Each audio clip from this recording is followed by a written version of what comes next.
फूलपुर नाम के कस्बे में एक जादूगर रहता था। अपनी कला से वो लोगों को जादू दिखाकर अपने और अपने बच्चों की तरबियत किया करता था। बड़ा बेटा राजू जो बचपन से ही पायलट बनना चाहता था और छोटा बेटा श्याम जिसका ख्वाब था कि वो बड़ा होकर आलीशान गेस्ट हाउस खोले। उन्हें अपने अब्बू के करतब से कोई लेना देना नहीं था। वो हमेशा से उनके करतब के खिलाफ थे। वो चाहते थे कि उनके अब्बू अपना करतब छोड़कर कोई ढंग का काम करें। भाई पिताजी को हमने लाख बार समझाया है कि ये काम छोड़ दें। कब तक करतब और कबूतर उड़ाकर घर चलाएंगे? हमें आगे चलकर हमारे ख्वाब पूरे करने हैं। बात तो सही है, लेकिन उतने पैसे हमारे पास है भी नहीं। हम ये सब करेंगे कैसे? कोई ना कोई जुगाड़ तो करनी पड़ेगी। राजू और श्याम के ऐसे बर्ताव से जादूगर हमेशा परेशान रहता। अपने बच्चों के लिए कुछ ना कर पाना जादूगर के लिए भी मुश्किल था।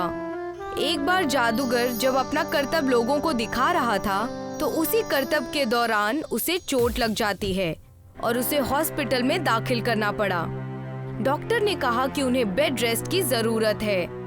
इन्हें अब भाग दौड़ करने की जरूरत नहीं है। सेहत का ध्यान दे। इन्हें आराम की जरूरत है और आप लोग इनका ख्याल रखिए। ठीक है डॉक्टर साहब, जैसा आप कहें।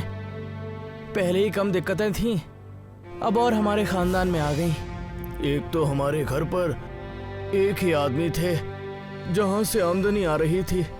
सारे पैसे हॉस्पिटल के इलाज में खर्च हो गए। राजू और श्याम की परेशानी देखकर उनके अब्बू उन्हें अपने पास बुलाते हैं। तुम दोनों क्या सोचते हो? मैं तुम्हारे ख्वाबों के बारे में नहीं जानता। मुझे पहले से ही पता है तुम्हें गेस्ट हाउस खोलना है और तुम्हें पायलट बनना है। कम पैसों की वजह से मैं ये चीजें नहीं कर पाया, लेकिन मैं अपने जादुई तजुर्बे से कह सकता हूँ तुम दोनों की इच्छा जरूर पूरी होगी। आप हमारी फिक्र ना करें, आप अपना ख्याल रखें। बचपन से आपने ही हमें संभाला है, इतना ही हमारे लिए काफी है।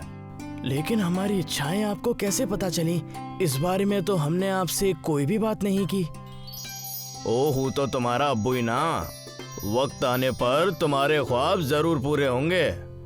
जाओ जाओ, मुझे आराम करने दो। राजू और श्याम अपने अब्बू के कमरे से बाहर जा ही रहे होते हैं कि उन्हें पता चलता है कि उनके अब्बू ने उनके लिए एक छोटा जादुई प्लेन रखा है। राजू और श्याम जानते थे कि उसमें जादू है।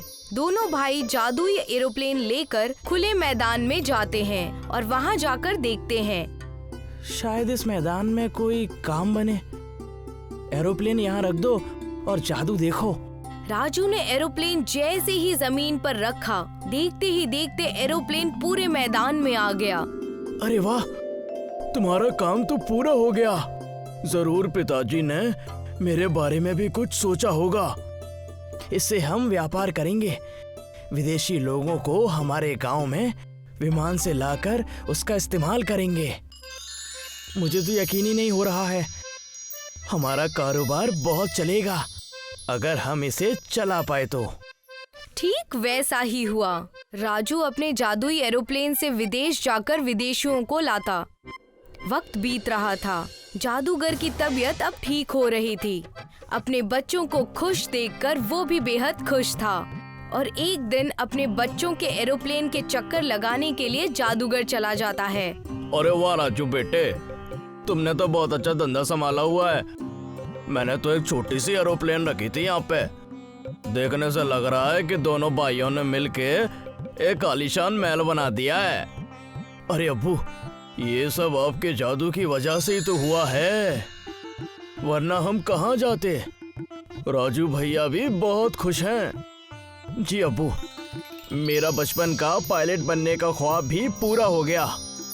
मैं पढ़ तो नहीं सका, लेकिन आपके जादू की वजह से मैंने हर चीज हासिल कर ली है।